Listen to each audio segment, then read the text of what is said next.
Oke, yang pertama adalah tentang data preparation. Jadi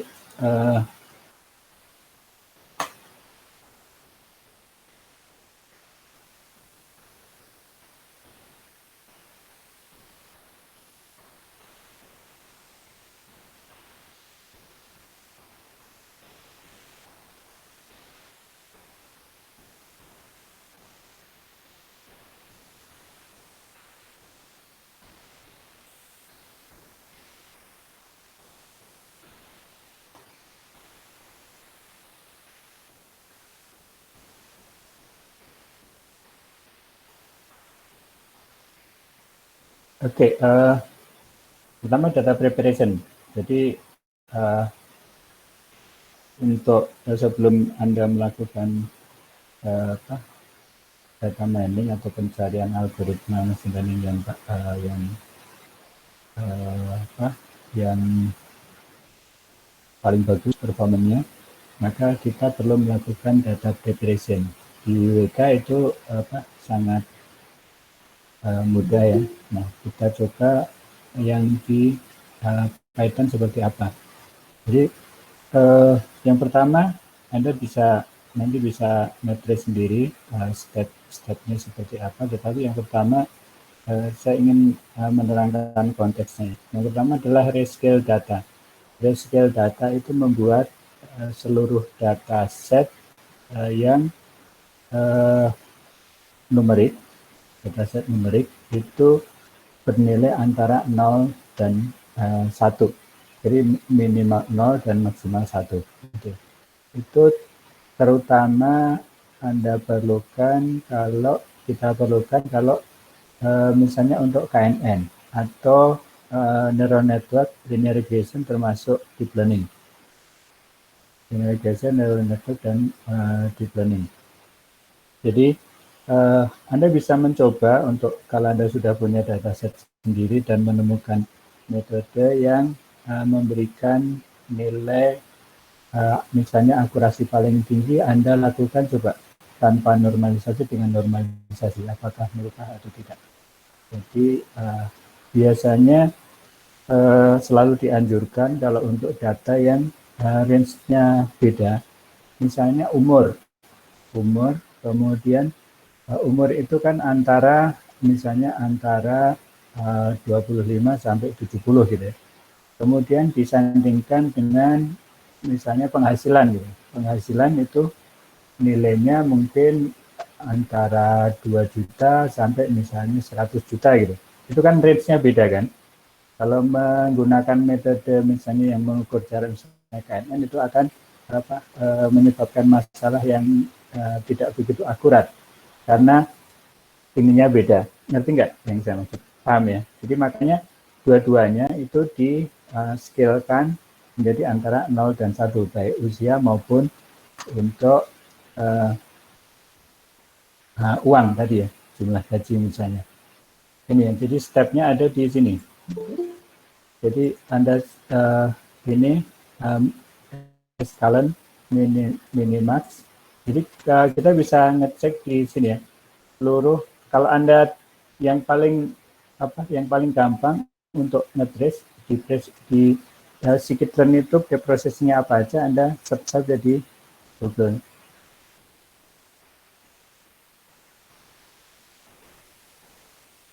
Preprocessing. Jadi di sini banyak preprocessing di sini, preprocessing data. Jadi Anda akan sangat terbantu, jadi tidak perlu buku ya. Jadi kita search saja langsung, ini pasti yang paling baru di sini. Nah, cari yang paling baru, termasuk di sini ada contoh-contohnya. Jadi kalau preprocessing itu apa aja ada di sini. Oke, termasuk yang tidak saya sampaikan di sini, misalnya di sini imputation of missing value. Kemarin ada yang menanyakannya, imputation of missing value. Misalnya di sini. Ada toolsnya sendiri. Di sini ya. Dan ada contoh-contohnya, jadi kalau ada missing value Anda bisa search di sini. Nah, kita perlakukan ini seperti kalau Anda memakai Microsoft Office gitu kan, belajarnya tidak dari, Anda nggak pernah kan belajar, hampir tidak pernah Anda belajar dari awal kan, perlunya apa kita cari itu gitu.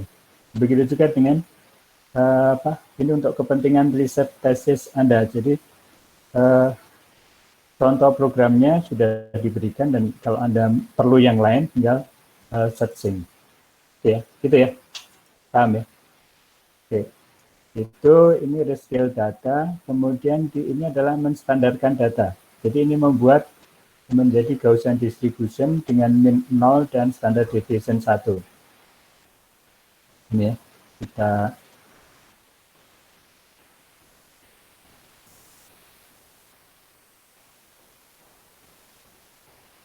kalau lagi video conference gini biasanya nggak selesai, saya ngitung pakai ini. Ini Anda sudah bisa semua kan ya. Ini adalah membuat standar distribusinya, misalnya ini dilakukan untuk linear regression, logistic regression, linear discriminant analysis. Ini diperlukan ini. Jadi Anda coba-coba. Sedangkan normalisasi data itu membuat setiap instan memiliki panjang 1. Jadi neural network dan KNN. Anda perlukan itu. Kemudian binary regression itu jarang dipakai. Tetapi yang lengkap ada di sini dan di sini tadi ya.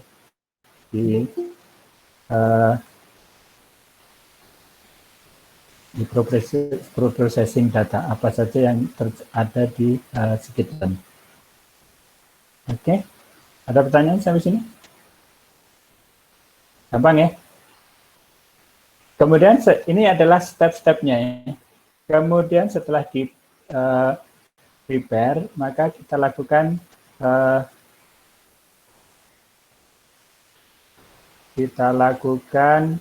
feature selection.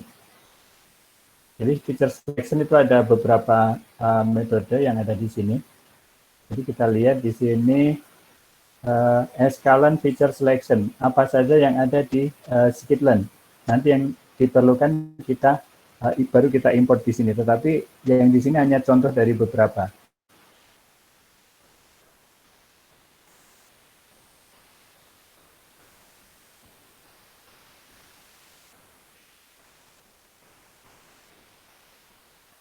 Ini ya.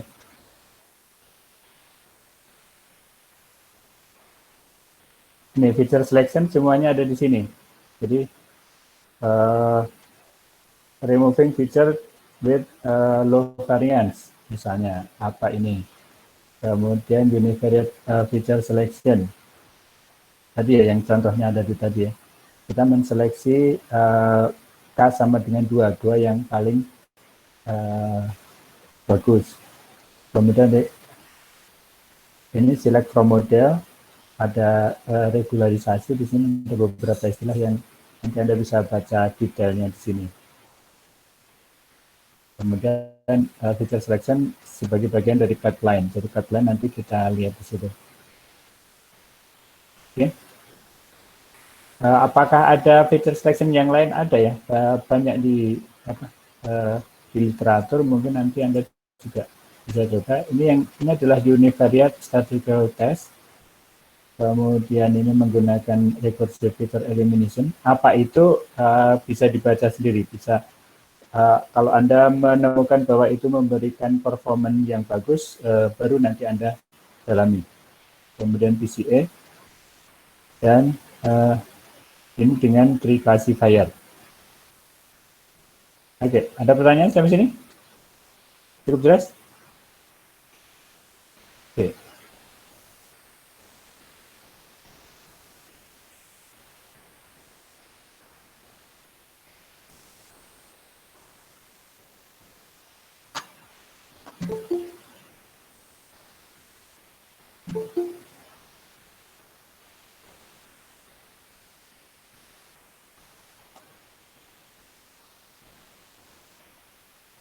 Oke, yang saya tampilkan di layar Anda jelas nggak? Atau kelihatan kecil sekali? Jelas, Pak. Jelas, Pak. Oke, Pak. Kemarin di kelas unit processing ada teman Anda sharing kok kecil sekali. Makanya Resolusinya tajam kok, Pak. Bisa Ya, dibaca. apa namanya? Kayaknya salah cara itunya. Apa namanya? Mungkin kan agak beda sama Zoom ya. Kalau Zoom mungkin langsung mungkin lebih enak Zoom, cuma kita kan nyari yang gratisan, jadi kayak kadang nggak familiar sama ini. Oke, yang berikutnya adalah ini selalu ya. Jadi kalau Anda melakukan eksperimen, ini yang tadi itu stepnya begitu ya. Jadi data preparation, kadangkala data preparation ini sudah 75% waktu Anda habis di situ. Kalau datanya misalnya tidak siap untuk dilakukan apa namanya classifier. Misalnya kalau Anda melakukan text mining. Jadi makanya saya menganjurkan kalau Anda tertarik di text mining, Anda pakai Python biar mengerti step-stepnya. Kalau pakai rapid miner itu hampir selalu tidak bisa menjelaskan kalau sidang. Di samping juga hasilnya kadang salah. Sudah sampai sidang salah. Jadi apa? Kalau Anda sudah pinter pakai Python, baru boleh nanti pakai rapid miner. Ini waktunya masih cukup panjang, jadi Anda pelajari Python untuk text mining. Anda akan lebih apa? Lebih fleksibel nanti memakai tools-tools yang di situ, termasuk kalau akan menggunakan deep learning ya di situ ya. Itu kan kalau Anda belajar atau diajarkan tentang mengubah kan ininya mengubah kalimat menjadi vektor ya. Itu kan step-stepnya macam-macam, ada yang menghilangkan tanda baca, menghilangkan tanda hubung, kemudian itu semuanya preprocessing. Kemudian kalau misalnya data itu kalau misalnya image juga ada preprocessing. Selain juga dengan image itu biasanya kalau memakai machine learning itu dilakukan ekstraksi feature, apakah itu ekstrak bentuk, warna, atau tekstur misalnya, atau local feature, itu ekstraksi feature. Nah, kadangkala Anda bisa juga ininya di situ, nanti risetnya fokusnya ke arah preprocessingnya, meskipun nanti evaluasinya tetap pakai klasifikasi yang bisa Anda pilih. Okay. Jadi resampling itu hampir selalu yang dipraktekkan adalah cross validation, ya, cross validation, karena cross validation itu cukup fair. Jadi pada saat eksperimen itu datanya bisa menjadi Anda bagi menjadi dua, data training dan data testing. Tetapi kalau Anda membagi seperti ini, Anda pastikan Anda sudah melakukan pengacakan dari datanya. Jadi data diacak, tidak urut lagi. Jangan-jangan Anda misalnya punya 1000 data 1 sampai 600 itu kelas 1, data 601 sampai 1000 itu kelas 2, kelas 2-nya gitu. Misalnya positif negatif gitu. Nah, kemudian Anda potong 80% untuk data training, 20% untuk data testing. Nah, data testingnya kan kelas 2 semua. Jadi biar Anda lakukan sampling dulu. Jadi diacak dulu biar kelasnya nyampur. Gitu ya. Ini kayaknya proses data saya kemarin itu, Pak. Apa itu? Yang saya sampaikan minggu lalu itu, Pak, kalau kita membagi 80-20 itu, makanya kan punya saya kemarin hasilnya 0 semua, Pak. Itu sebelumnya saya memang sudah membuka file CSV-nya, Pak. Jadi di atas itu klasifikasi tidak bangkrut semua, nanti di bawah baru bangkrut semua ngumpul gitu, Pak. Makanya kayaknya hasilnya jadi nggak bagus gitu. Oh gitu. Ya, iya, Pak. Coba di apa namanya, diacak dulu di sampling ya namanya ya. Kalau di Python gampang itu dilakukan. Ada tabel di situ. Oke, Pak, nanti kita cari, Pak. Ya. Oke, kemudian yang kedua adalah ini adalah default di WK, evaluasi model dengan cross validation. Jadi apa namanya? Datanya dibagi menjadi 10. Jadi selalu kalau bisa sih Anda lakukan sampling tadi ya, pengacakan ya. Jadi datanya dibagi menjadi 10, kemudian 9 bagian, kalau Anda bayangkan 9 bagian itu akan menjadi data training, satu bagian menjadi data testing. Satu tahap selesai, kemudian diulangi lagi. Yang tadinya menjadi data, satu bagian yang menjadi data testing menjadi bergabung menjadi data training. Jadi 9 itu diulang sebanyak 10 kali, bergantian menjadi data training dan data testing. Kemudian hasilnya dirata-ratakan. Misalnya ini ya, kalau coba yang tadi, kalau ada pertanyaan saya hapus dulu biar nggak terlalu berat. Kita coba yang ini ya, saya keluarkan ini ya, jadi 1.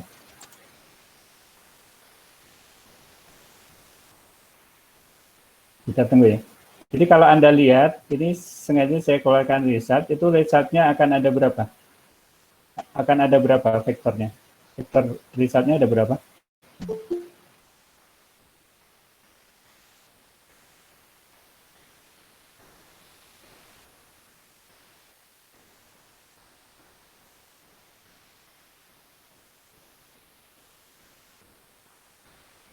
Oke, di sini ya. Oke, ini ada 0,7, 0,8, 0,7, 0,67. Ini ada 10 kan? Kalau dihitung, ya enggak? 1, 2, 3, 4, 5, 6, 7, 8, 9, 10 kan? Nah, Iya, ini Pak. maksudnya satu, kan cross validation-nya 10 kali kan? Jadi ini yang eksperimen pertama, yang tadi membagi 9 yang di atas untuk training, satu untuk testing ya. Kemudian yang berikutnya, seperti digilir gitu ya, berputar begitu.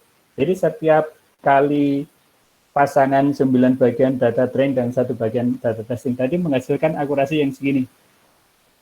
Nah, yang dikeluarkan oleh ini adalah akurasi dari rata-ratanya. Ini ya, result min-nya. Ini dalam persen ya, ini dikalikan 100 berarti dalam persen. Atau 0,76, kalau ini standar deviation-nya 0,048. Paham ya? Kalau di WK yang ini langsung ini min-nya. Kalau Anda pakai cross validation. Paham ya? Jadi hampir selalu ini yang menjadi standar, biasanya 10 cross validation. Ada yang 5 gitu ya, tetapi biasanya kalau Anda cukup kuat untuk bilang bahwa ini tidak akan overfitting karena saya sudah melakukan 10 cross validation. Nah, Anda bisa menjelaskan 10 cross validation itu maksudnya gimana? Gitu ya. Jadi kalau ada pertanyaan itu Anda bisa menjelaskan. Dan kenapa dipakai itu Anda bisa menjelaskan. Dan seterusnya, Anda bisa baca sendiri.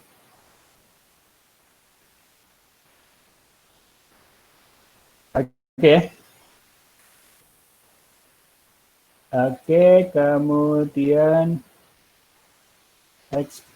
eksperimen yang keempat kemarin ya sudah kita bahas tentang performance metric.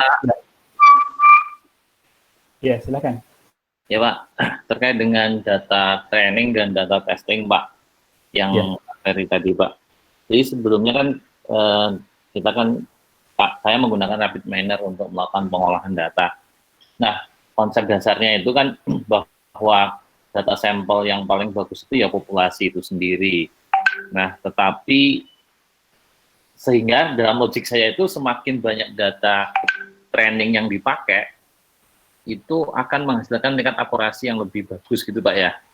Nah, pada saat saya melakukan pengujian, kemarin saya membuat jurnal menggunakan algoritma Naive Bayes sama SVM, itu ternyata kombinasi antara data training dan testing, ketika trainingnya itu ditingkatkan atau dinaikkan jumlah prosentasenya dibandingkan data testing, itu nggak selalu linear bahwa semakin banyak data testing yang digunakan itu akan menghasilkan nilai akurasi yang makin tinggi. Kira-kira logiknya gimana Pak ya? Oke, jadi Jadi begini, data yang kita pakai itu pertama begini ya, data yang kita pakai itu belum tentu bersih. Jadi ada yang selalu ada noise yang tidak bisa kita kontrol. Ada noise ya. Jadi misalnya apa? Misalnya kalau Anda misalnya melakukan sentimen analisis gitu. Ya, Ada pola-pola yang seharusnya itu bukan Word, tetapi karena kelemahan dari tape processing yang Anda pakai, maka itu dianggap Word gitu. Itu kan noise gitu.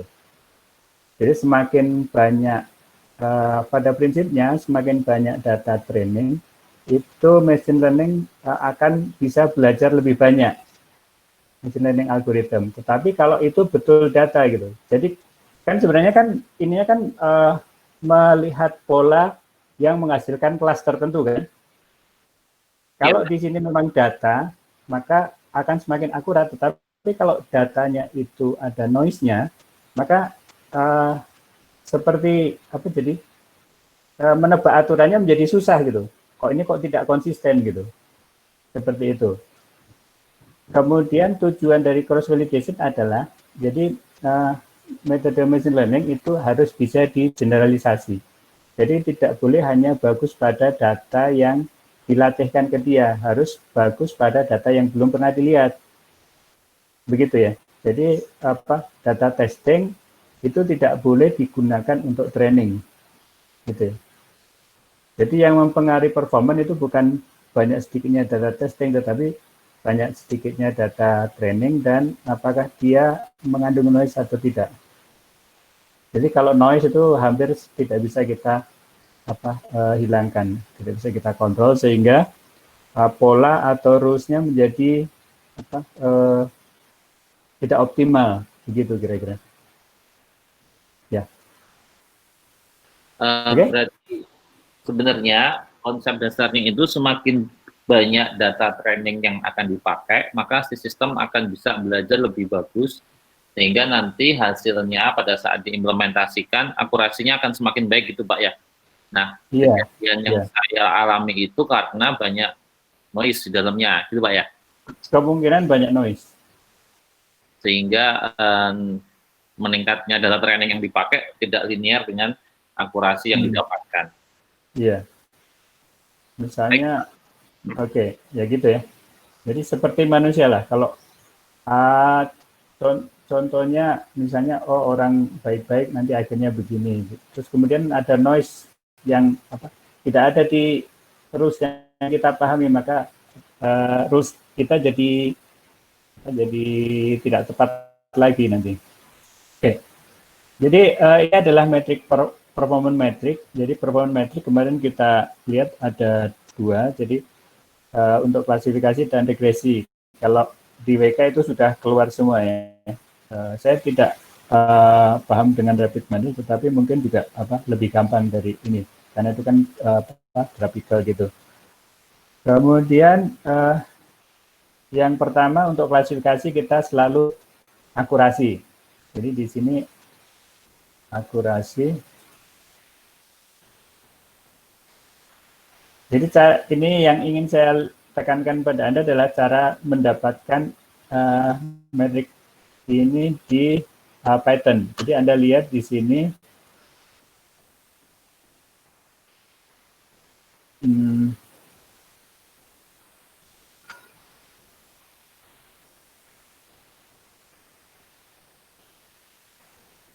di sini ya, di cross validation score. Jadi Anda lihat di sini, kita search.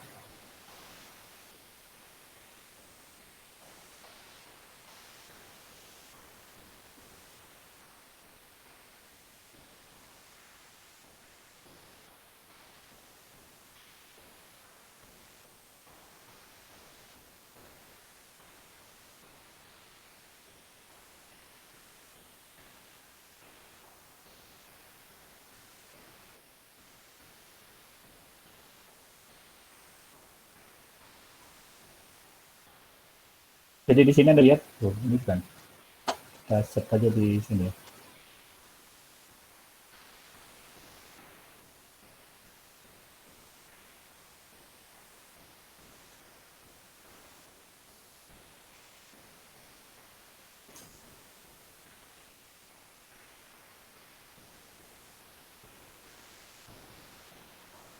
Ini ya. Jadi di sini ada apa? Cross validation score. Ini artinya apa opsi-opsinya apa di sini itu ada semuanya di sini. Jadi di situ Anda lihat skor yang dipakai apa. Nah, di sini kita pakai di sini. Oke, jadi akurasinya segini.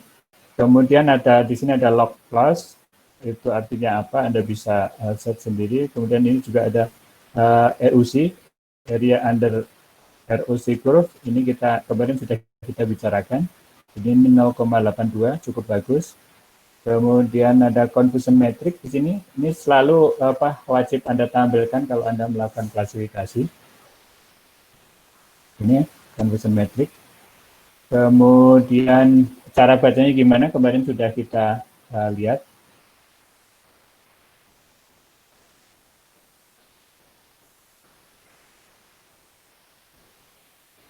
Y predicted, kemudian Y test, Y predicted. Ada juga cara menggambarkan confusion metric. Anda bisa cari di situ. Jadi ada warna-warna yang berbeda. Kemudian di sini ada classification report. Jadi di sini ada precision, recall itu langsung langsung ketemu di sini. Ini untuk kelas 0 dan kelas 1. Kemudian performance metric untuk regresi juga sama. Di sini ada MI dan MSC. Tentu saja ada yang lain di performance metric ini. Sekalian performance metric ya.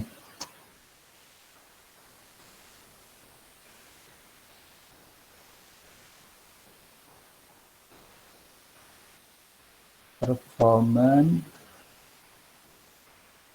termasuk kalau Anda ingin menghitung kapal langsung otomatis juga ya.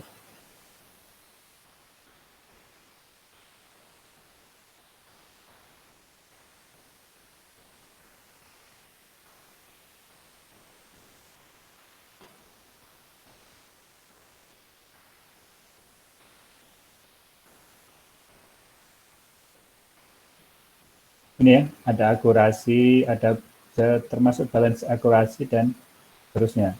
Ada clustering dan regression di sini. Oke ya. Jadi Anda bisa semakin Anda lengkap menampilkan maka akan semakin impresif ya. Nanti kalau sidang itu Anda bisa menampilkan dan menjelaskan, oh begini hubungan antara parameter ini dengan ini begini gitu ya.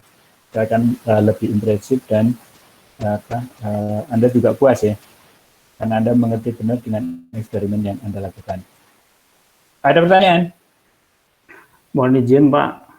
Silakan. Panas ya? Iya Pak. Maaf ini Pak. Sering nanya nih Pak. Ya. Pak, kalau yang di pertemuan sebelumnya itu, yang saya tangkap itu kan kalau datanya imbalance, untuk akurasi itu sepertinya kan untuk dijadikan evaluasi jadi bias itu Pak ya. Yang saya tangkap di pertemuan sebelumnya Pak. Iya. Itu berarti nanti evaluasinya kalau tidak menggunakan akurasi pakai apa ya Pak ya? Makanya selalu harus ditampilkan itu confusion metricnya. Iya kan? Berapa banyak dia bisa memprediksi kelas minoritas misalnya. Ya, itu kan kelihatan dari confusion metricnya kan? Iya Pak. Ya. Termasuk metode itu ya, tadi kan hanya contoh ya, kalau membuat balance itu kan termasuk preprocessing ya. Iya Pak, makanya sebenarnya upsampling itu diperkenankan ya Pak ya sebenarnya ya. Iya, ada di misalnya di search saja escalon. Oke Pak, maksud saya ini Pak, secara metodologi diperbolehkan gitu ya Pak ya? Iya, ada kan metode-metode standarnya ada kan? Oh iya Pak. Iya. Escalon imbalance.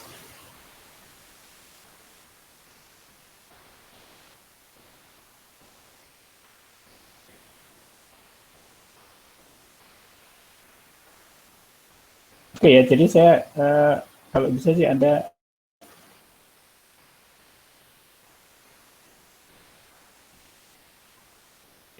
ternyata ininya di luar ya. Jadi Anda bisa misalnya di sini. Misalnya yang paling terkenal itu smooth gitu. Jadi ada contoh-contoh begini Anda bisa baca, kemudian bisa praktekkan karena Anda sudah familiar dengan ini data augmentation. Jadi data augmentation itu biasanya istilahnya ada di image ya, image augmentation gitu misalnya. Tapi juga data sintetik tadi ini ya. Ternyata di luar Skitlen, tetapi ada di Python. Jadi diinstal dulu imbalance ini ya. Jadi di sini nanti ada imp learn.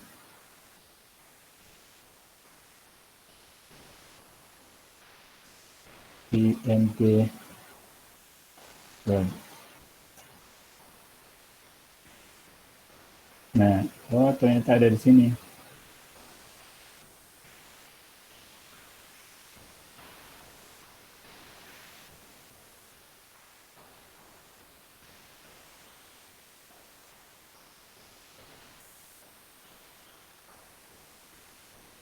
Imbalance learn. Ini ya, jadi bisa di bukan di luar Skitlen, tetapi bisa di install dengan cepatnya. Jadi kalau Anda pakai Anaconda ini, Anda install imbalance learn. Kemudian ada yang nanya juga tentang cost sensitif ya. Cost sensitif, Anda juga bisa cari nanti toolsnya. Sudah cukup banyak yang mencari. Cost sensitif itu maksudnya Kak, Anda memprediksi benar kelas minoritas dengan memprediksi benar kelas mayoritas, itu ada konsekuensi biaya baik untung maupun ruginya ada. Jadi itu dibobotkan sehingga nanti metode klasifikasinya juga harus memperhatikan itu. Oke? Oke Pak, terima kasih Pak. Ya.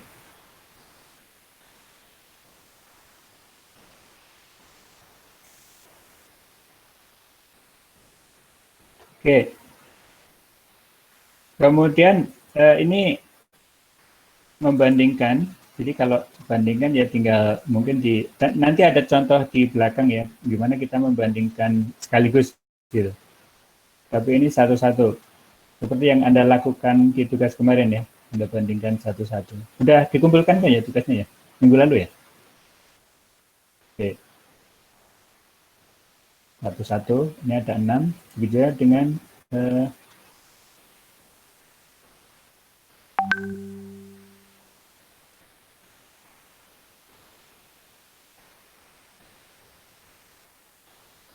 dengan regresi. Ada ini. Kemudian, jadi ini kalau membandingkan sekaligus bagaimana?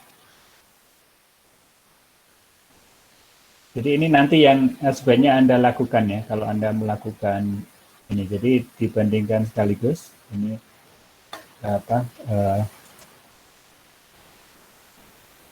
importnya yang diimport, Skitlen dan Matplotlib serta Pandas.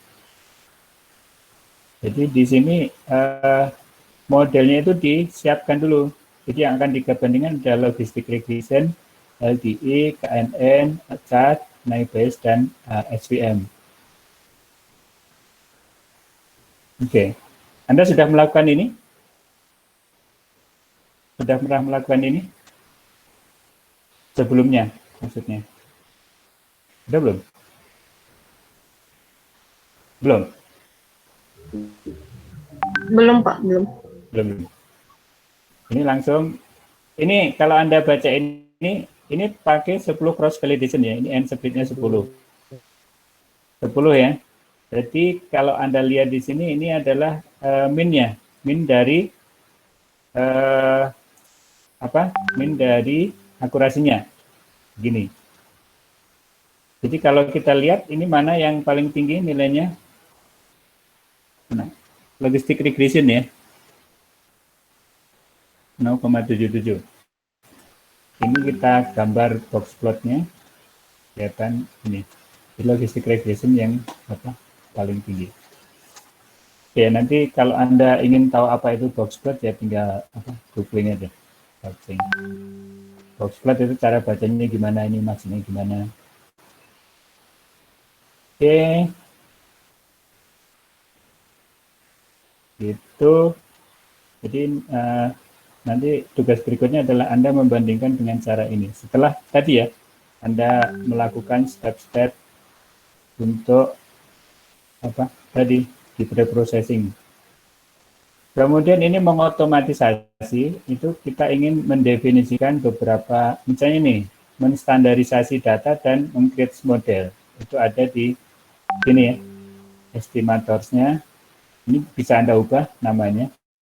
Tapi di sini menstandarisasi dan ini digabungkan, kemudian modelnya adalah pipeline dari estimator ini. Jadi kita tinggal panggil. Jadi kalau misalnya punya dataset yang berbeda-beda, kita tidak satu-satu, tetapi langsung memanggil estimator. Itu artinya kita menstandarkan dan melakukan linear discriminant analysis model.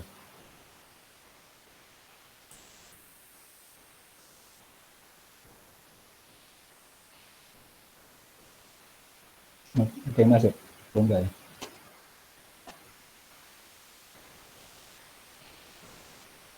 Oke, ini extract feature dan create model. Jadi feature-nya itu pakai PCA, kemudian PCA diambil 6 yang terbaik, nilai terbaik terbesar dari PCA. Kemudian di sini dilakukan pipeline.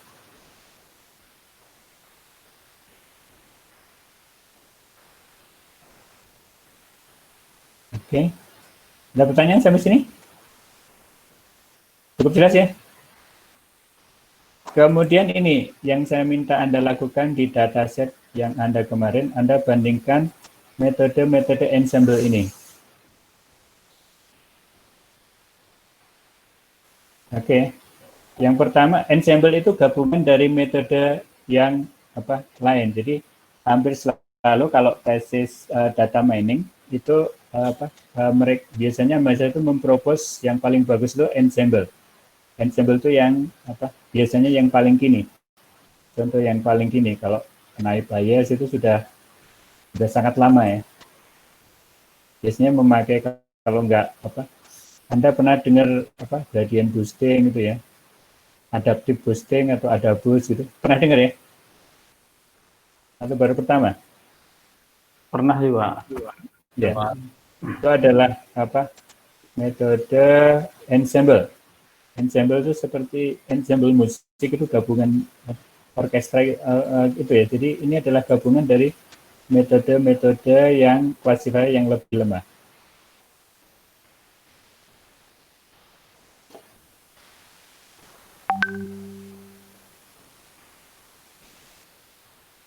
Oke, kita tunggu.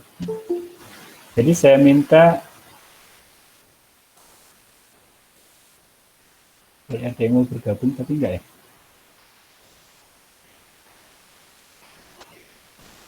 Oke.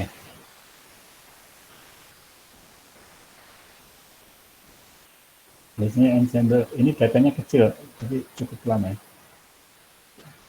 Random forest itu termasuk ensemble. Jadi Anda lakukan. Nah, yang saya minta adalah Anda menguji ensemble ini di dataset Anda dengan cara tadi ya, sekaligus.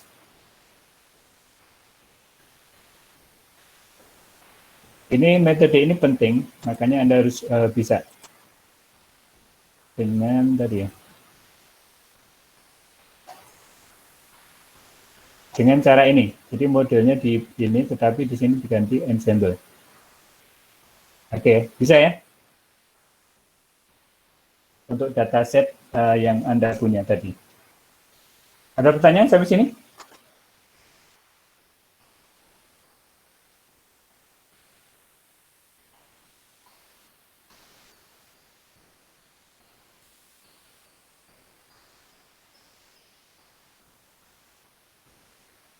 Oke, kalau tidak ada pertanyaan tentang tugas? Oke ya, saya baru. Oke, silakan Pak Anas, mau nanya apa? Iya Pak, mohon izin Pak.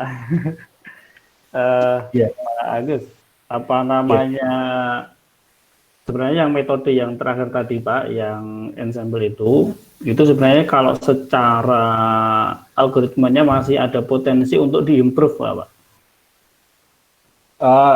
Ya, jadi cara mengimprove-nya itu hampir kalau untuk kelas S2 ya, itu terlalu berat untuk menemukan metode, bahkan mungkin S3 juga begitu ya. Jadi tidak Iya, Pak, setiap itu saat yang itu saya ada, temui. tidak setiap saat tidak bisa diharapkan menemukan metode yang baru. Mengimprove itu biasanya kita khususkan untuk dataset yang kita punya. Jadi domainnya begitu. Cara mengimprove-nya gimana? Biasanya misalnya dengan feature selection, kemudian dengan imputation. Jadi kalau Anda sudah lakukan semua di depan tadi ya, persiapan tadi, kemudian kan eksperimen itu dilakukan dengan mencoba macam-macam algoritma, dari mulai yang linear, non-linear, kemudian ensemble gitu ya, terutama yang non-linear dan ensemble. Kemudian untuk yang paling bagus, tadi di tuning, parameter yang paling bagus mana? Itu kan hiperparameternya apa? Setiap metode kan ada hiperparameter yang tadi semuanya kita gunakan yang default gitu. Tetapi kan sebenarnya kalau kita lihat tadi di Scikit-learn tadi kan ada opsi-opsi yang bisa kita set gitu. Nah itu celah improvement-nya di situ. Oh, ya. Oke Pak, terima kasih Pak. Ya. Saya yang kalau saya lihat tuh Pak, setiap paper yang kita lihat gitu ya, itu kan ada studio code-nya itu lumayan cukup rumit kalau kita mau improve sampai ke sana gitu Pak.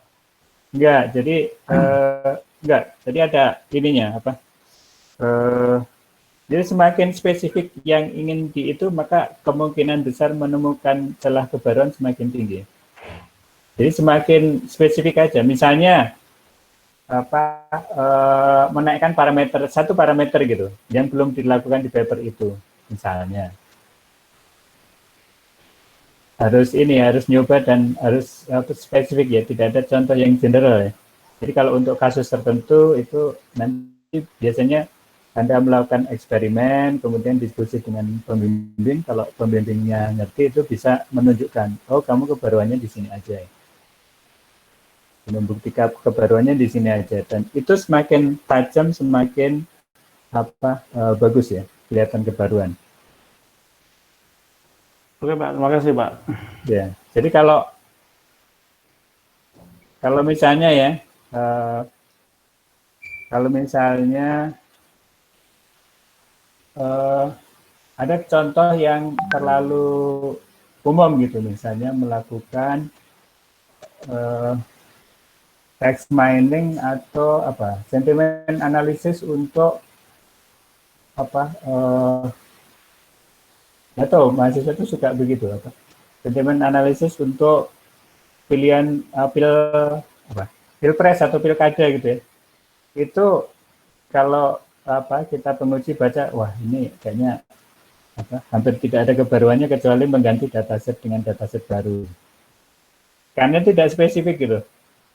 Kurang tajam gitu. Ya.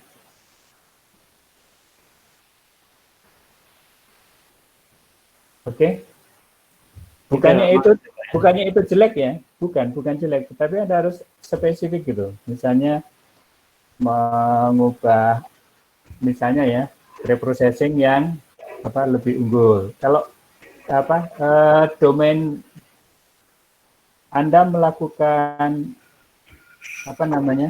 sentiment analysis untuk produk atau sentiment analysis untuk politik, sentiment analysis untuk misalnya undang-undang cipta kerja misalnya, itu kan metodenya semuanya sama kan, cuma kasusnya diganti beda-beda gitu.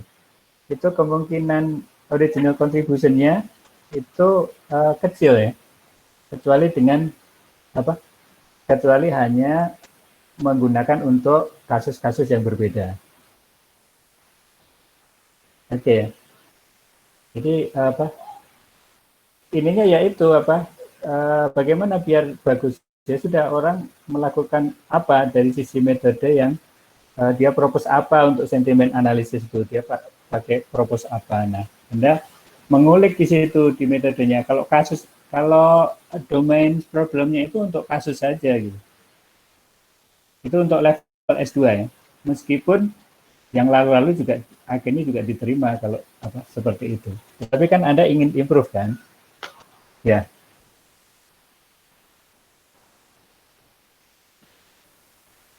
Mungkin Pak. Iya ya. Ya, Pak. Tadi ada chat, saya klik kok. Oh. Ya, Pak. Oscar. Saya, Pak. Karet, Pak. Iya, sebentar. Pak Oscar nanya. Perbandingannya kalau mungkin langsung 5 model tadi ya. Kalau tidak mungkin, ada yang tidak mungkin, itu ya kok fiturnya beda-beda ya? Bisa gitu beda-beda. Dicoba dulu Pak, boleh langsung, boleh tidak, tetapi kalau bisa langsung. Ya, parameternya default, nanti baru yang paling bagus kalau mau tuning, di-tuning yang paling bagus. Ya, hiperparameter tuning itu dicari dulu yang defaultnya, kemudian cari yang paling bagus. Ya, silakan Pak Farid.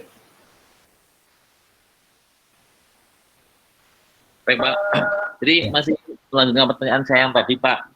Jadi sebenarnya kan waktu saya membuat jurnal itu Pak, melihat dari jurnal-jurnal sebelumnya di mana dengan mengkombinasikan beberapa misalkan di jurnal sebelumnya itu ada yang bilang bahwa dengan komposisi perbandingan data training dan testing sekian itu akan menghasilkan suatu nilai yang lebih baik.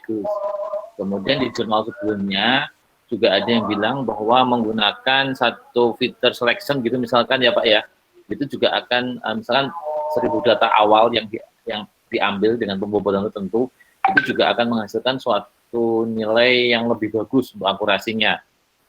Nah, di percobaan yang saya lakukan itu dengan berbekal jurnal sebelumnya, yaitu mengimplementasikan dengan perbandingan data testing dan training yang paling bagus di paper sebelumnya. Kemudian menggunakan filter selection pembobotan itu pada jumlah berapa yang menurut paper sebelumnya bagus, ternyata menghasilkan yang nggak bagus-bagus amat gitu Pak. Nah itu kemungkinan besar noise tadi itu Pak ya? Pertama itu, kemudian yang kedua, perbandingan itu tidak bisa dibuat untuk kasus data mining kalau datanya tidak sama. Ya. Oke. Ya Pak. Iya, itu tidak bisa kita mengklaim metode kita lebih bagus dari metode di jurnal itu kalau kita tidak menggunakan eksperimen ya, dataset yang sama dengan yang dibagi di jurnal itu. Okay. Ya, metode tidak ada metode yang bagus untuk semua dataset ya. Jadi satu metode itu bagus untuk dataset tertentu, belum tentu bagus untuk dataset yang lain. Gitu ya. Ya Pak. Nah, jadi apa namanya? Kalau misalnya apa namanya? Ini ya ditonjolkan. Jadi kalau ingin fokus ke improve metodenya ya kalau bisa sih pakai dataset yang sama. Ya. Jadi dibandingkan, oh saya lebih bagus dari itu gitu, misalnya. Atau dataset yang sifatnya sama. Ya. Jadi sebenarnya akan lebih nanti ya kalau Anda boleh informal juga kalau ini menanya ke saya akan lebih bisa membantu kalau spesifik ya. Jadi ini jurnal di sini ini gini pakai dataset gini gitu. Kalau mungkin Anda masih mencari juga ya, nggak apa-apa. Oke, kemudian apa lagi ya? Komen. Oh, ada yang bilang bahwa semakin banyak baca semakin bingung gitu ya. Ya, ada yang bilang gitu ya. Jadi nggak tahu mau ngerjain apa gitu. Nah, caranya begini. Kalau untuk kasus seperti itu, pilihlah satu paper yang cukup baru yang Anda paling suka dan Anda bisa mengulangi eksperimennya. Ya. Kita tidak akan bisa benar-benar memahami apa yang diusulkan orang di paper itu sebelum kita bisa mengulangi eksperimennya. Jadi kalau kita bisa mengulangi eksperimennya, terutama kalau jurnalnya cukup bagus, cari jurnal yang kita bisa mengulangi eksperimennya dan kalau bisa sih pakai dataset yang bisa juga kita pakai. Jadi kita ulang eksperimennya, nanti kita akan semakin spesifik. Oh ternyata ini bisa diimprove di sini yang belum dilakukan orang ini, begitu. Atau kalau tidak, kita menggunakan metode dia untuk masalah yang belum dikerjakan oleh orang itu, gitu. Ya, gitu ya. Jadi misalnya ada masalah bimbingan yang ada suatu paper yang dia memodifikasi naive Bayes. Naive Bayes dia modifikasi untuk software defect prediction. Jadi ada dataset, ya naive Bayesnya dimodifikasi sehingga bisa improve gitu untuk dataset dari NASA.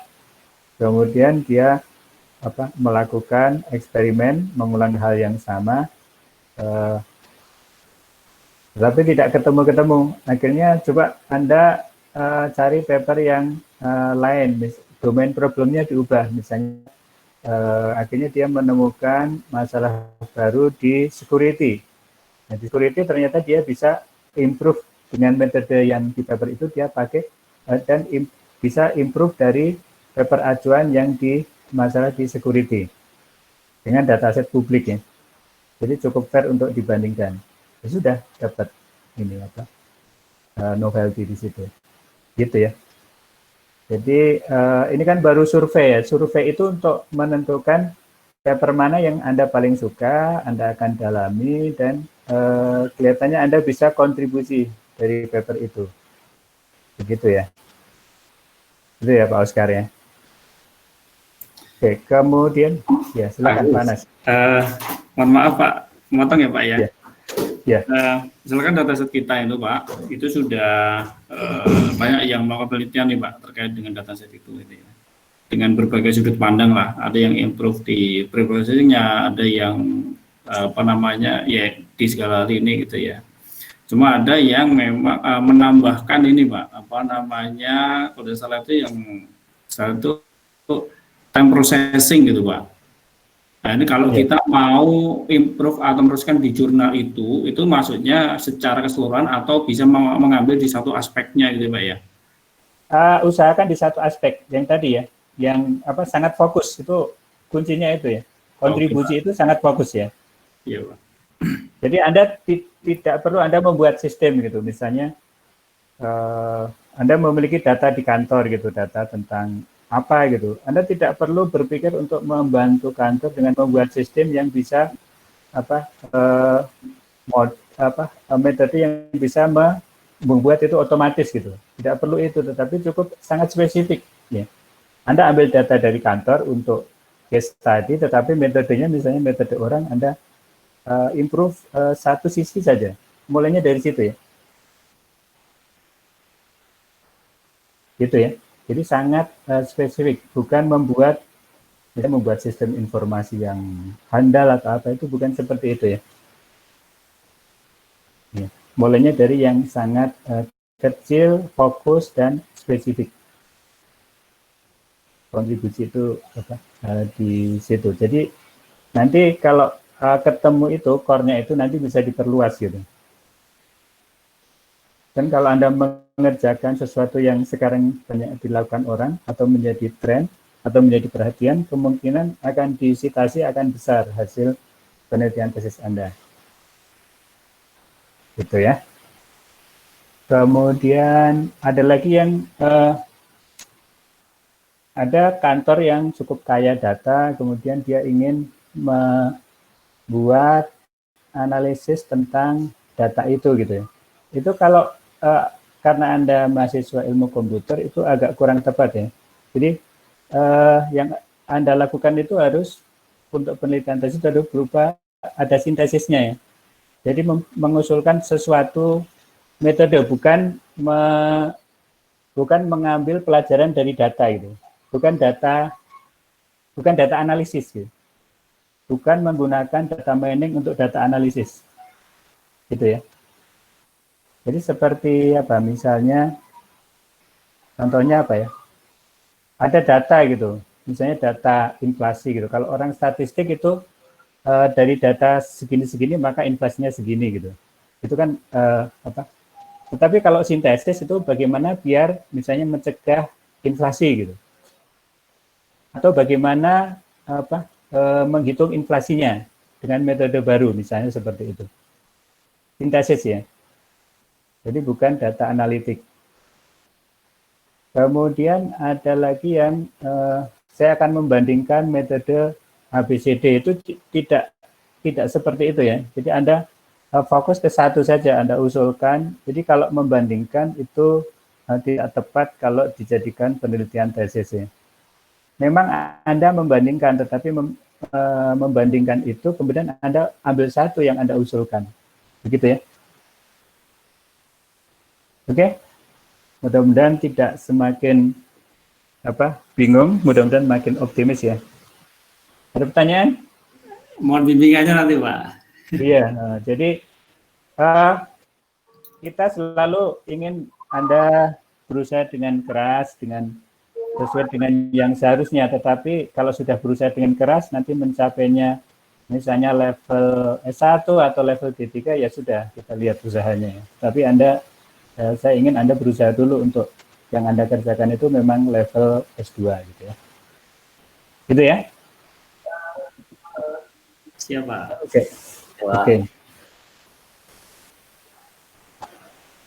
Oke, sudah pada absen? Sudah, Pak. Sudah ya? Oke, nanti saya mengamati juga, terlihat tadi ada beberapa yang tertarik di text mining. Nanti mungkin kita bahas juga text mining. Kalau Anda memang tujuannya adalah tetap kuliah kita adalah tentang bukan kuliah tentang programming machine learning, tetapi ini hanya untuk bekal Anda bisa melakukan, pertama adalah memahami apa yang sudah dilakukan orang dan nanti merancang eksperimen. Itu ya, jadi Anda tahu paths-nya untuk memperdalam. Jadi di scikit-learn bagaimana mencarinya dan tools yang diperlukan yang lain itu cara mencarinya gimana, Anda familiar dengan itu. Anda masalah yang Anda hadapi nanti akan berbeda-beda dan tools kalau misalnya sama-sama pakai Python juga titik tekannya juga beda-beda, tetapi dengan sama-sama mempelajari alur mengerjakannya bagaimana, nanti Anda bisa mengembangkan sendiri. Itu tujuannya itu ya. Jadi saya harapkan Anda mandiri. Jadi bahkan mungkin tidak kalau Anda mencari sesuatu itu lebih cepat pakai internet ya. Kalau buku-buku itu biasanya sudah tidak paling baru. Jadi di situ ada panduan, scikit-learn juga ada, kemudian nanti sebentar lagi kita akan belajar memakai, kalau Anda kelihatannya kemarin ada yang tertarik di kelas Anda atau di kelas sebelah ya, tentang deep learning. Anda atau kelas sebelah ya? Oke, nanti kita kenalkan tentang deep learning. Jadi saya mengharapkan mulai angkatan Anda nanti juga sudah banyak yang menggunakan deep learning, mencoba deep learning. Karena itu kalau Anda baca di paper itu banyak digunakan orang. Oh iya, dan masih ada juga ya, tadi catatannya masih ada juga yang menggunakan referensi bahasa Indonesia ya, atau dari dalam negeri. Itu kalau bisa untuk tahap ini jangan dulu ya, jangan digunakan dulu. Jadi itu nanti kalau Anda, misalnya saya menuntut nanti di proposal ada 25 referensi gitu ya, sesuai dengan persyaratan di prodi, maka kalau ada bahasa Indonesia ya di luar yang 25 itu, gitu ya. Itu. Mohon izin Pak. Ya. Nyela sedikit Pak. Apa namanya? Misalkan gini Pak, kan ada apa ya? Teknik, ada objek dan sebagainya itu ya Pak ya. Misalkan ini kita fokus di prediksi gitu ya. Kemudian ada metode-metode yang digunakan dan teknik yang digunakan itu.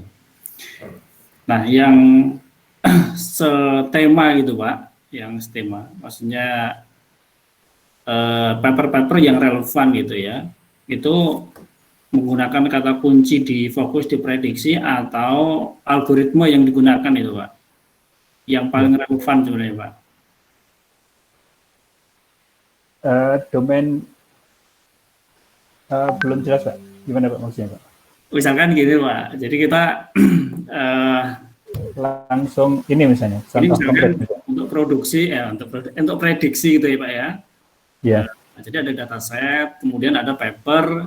Dataset itu sudah di ini paper, di mana paper itu mungkin bukan prediksi, kemudian yang digunakan katakanlah decision tree gitu ya. Nah, kita untuk mencari, kita akan mengimprove decision tree atau justru menggunakan atau mau menggunakan algoritma yang lain gitu ya, metode yang lain gitu ya, yang mungkin bisa kita improve itu. Nah, kita untuk mencari paper yang paling relevan terkait dengan tadi Pak, itu kita fokus di prediksinya atau di metode atau teknik algoritmanya gitu Pak. Terutama sih di domain problemnya dulu ya. Di domain problem misalnya Pak Anas tertariknya di prediksi untuk apa? Misalnya apa? Credit rating misalnya. Credit rating. Ya sudah dicari paper yang tentang credit rating, dia melakukan apa saja. Belum tentu kalau dia melakukan klasifikasi. Bisa jadi dia melakukan kontribusi untuk imputation-nya gitu ya. Jadi di domain problemnya dulu. Iya.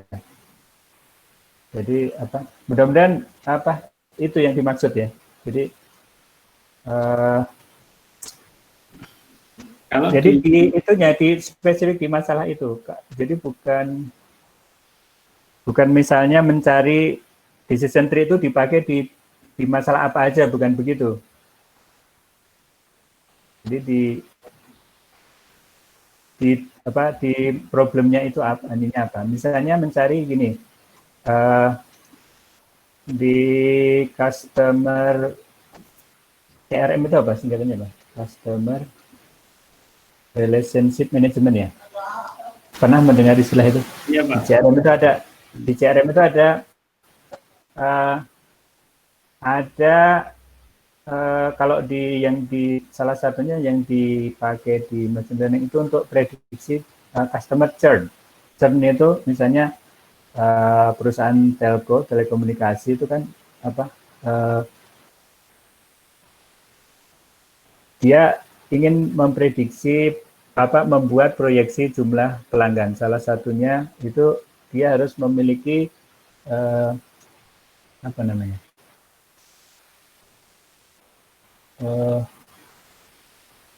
bisnis intelijen ya. Salah satu fungsi bisnis intelijen itu adalah mengumpulkan data tentang pesaing gitu ya. Data tentang pesaing itu misalnya berapa sih jumlah pelanggan yang melakukan churn. Churn itu kalau di customer churn itu dia misalnya Anda punya HP itu kan bebas kan ganti-ganti operator. Nah, kalau Anda pindah operator itu namanya churn. Misalnya membuat churn prediction gitu. Membuat churn prediction. Nah, itu ya domain di problem di churn prediction itu yang Anda cari di paper. Jadi orang menggunakan metode apa untuk churn prediction? Atau memprediksi harga hotel gitu. Harga hotel itu kan ada macam-macam mungkin. Apakah dia diprediksi oleh seasonnya. Kalau di Jakarta itu kalau mereka mengenal istilah-istilah ya, ada Arab season itu misalnya menjelang, ada ya, familiar sama itu ya. Arab season itu menjelang Ramadan, biasanya banyak wisatawan dari Arab, semuanya penuh gitu. Atau kalau misalnya biasanya kalau bulan-bulan segini itu hotel-hotel itu semuanya dipakai untuk penyerapan APBN ya, untuk rapat. Nah itu apakah berpengaruh pada hotel itu bisa mempropos model untuk itu misalnya. Jadi domain problemnya dicari. Oke ya. Oke, jadi tadi ya kuncinya ya. Jadi Anda berusaha saja semaksimal mungkin. Jadi caranya adalah seperti tadi menjawab pertanyaan Pak Oscar tadi, bahwa coba Anda pilih satu saja paper yang Anda bisa jadikan sebagai paper acuan utama. Kalau bisa ada dataset, syukur-syukur dia men-sharing programnya Anda ulangi di situ ya. Kemudian kalau tertarik untuk masalah-masalah yang di sekitar Anda ya, coba itu sangat bagus dan Anda punya data set sendiri yang bisa disebut data primer, itu sangat bagus. Tetapi Anda juga harus mencari literatur yang relevan apa. Ingat bahwa kita melakukan penelitian tesis ya, bukan project data mining untuk menyelesaikan suatu masalah ya. Jadi kita akan mengusulkan suatu kebaruan atau novelty. Itu ya. Oke? Rizka, ada pertanyaan? Tidak ada ya? Masih belum, Pak. Masih belum? Ya, masih ngebaca literatur lagi sih, Pak. Tadi itu sempat soal text mining yang lumayan banyak. Ada yang berbagai macam cara lah istilahnya. Jadi misalnya saya pengen ngambil berita hoax. Cuman ada beberapa yang masih belum bisa paham, jadi mau dibaca. Iya, jadi kalau Anda melakukan text mining, coba Anda mulai dari misalnya yang ada di Kaggle. Di situ di Kaggle dia biasanya kan dia sharing notebooknya ya, Anda run, kemudian Anda cari yang relevan yang relevan, informasi yang relevan, kemudian nanti bisa Anda lakukan eksperimen dengan tepatnya. Kalau Anda tahu caranya, sebenarnya mengerjakan tesis sekarang itu tidak butuh waktu lama ya. Mungkin 1-2 bulan cukup ya. Tapi harus familiar dulu dengan cara-caranya. Iqbal, ada yang mau ditanyakan?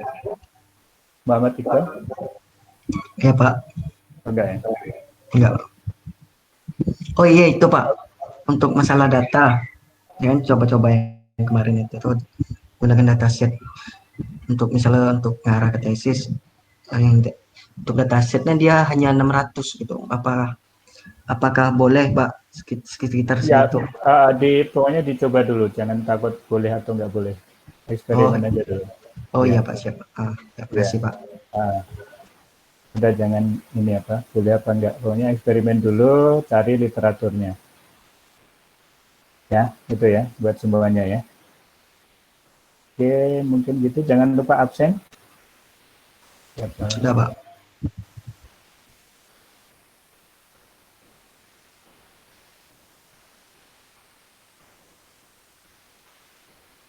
Ada lagi yang mau ditanyakan semuanya? Yang lain?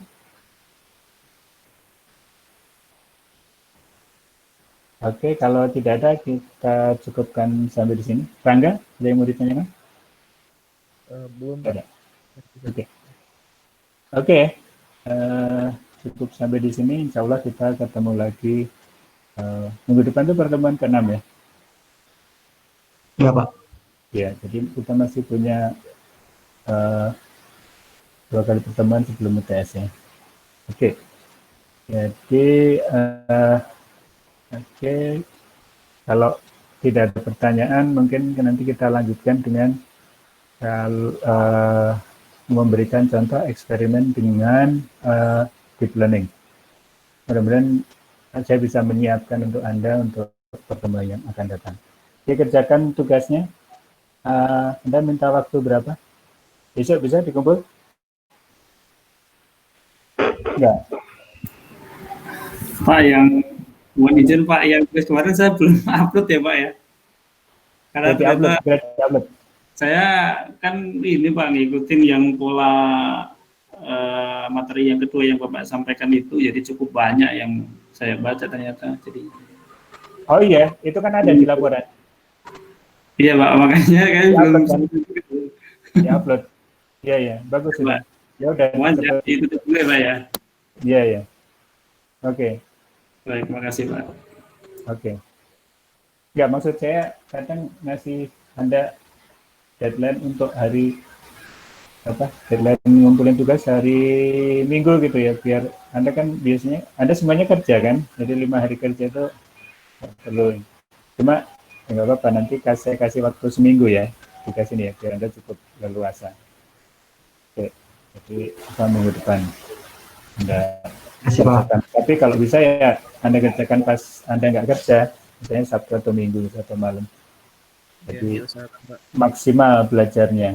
Dan kalau tidak terburu-buru, kalau ada yang ingin ditanyakan kan Anda bisa nanya pas kuliah. Ya, gitu ya. Oke ya, tetap semangat ya, jaga kesehatan. Siap Pak. Oke, mudah-mudahan semuanya sehat, selamat. Oke, selamat malam semuanya. Assalamualaikum warahmatullahi wabarakatuh. Waalaikumsalam warahmatullahi wabarakatuh.